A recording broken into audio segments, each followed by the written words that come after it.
Yan mga kabagis, harness tutorial po tayo. Ito po yung double C na wali. Ano po? Yan, position po. Bilangan po natin 1, 2, 3.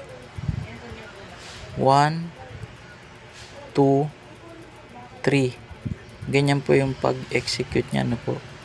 1, 2, 3. 1, 2, 3. Kaliwat kanan strike po yan. Yan po yung double C na wali. Ano po? Yan, sundan nyo lang po yung video para makuha po natin. Ano po? Mamaya po bilisan natin para dun sa tamang pag-execute.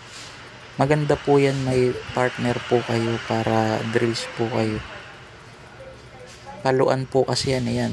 Tingnan po natin yung tamang pag-execute. Ganyan po yun, mabilis. Pag may partner po kayo, magpapaluan po kayong dalawa. Ano po? Yan, ganyan po yun.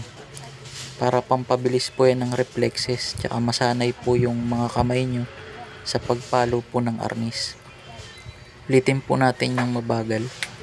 Ganyan po, bilangan natin 1, 2, 3. 1, 2, 3. Head, knee, head. Head, knee, head. Yan po yung patama niya. Head, head, knee. Yan. Head, knee, head. Head, knee, head. Yan, ganyan po. Ulit-ulitin nyo lang po para makuha po natin. Ano po? Yan po yung double C na wali.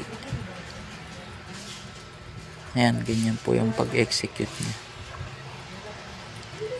Ayan, salamat po mga kabagis. Pugay po.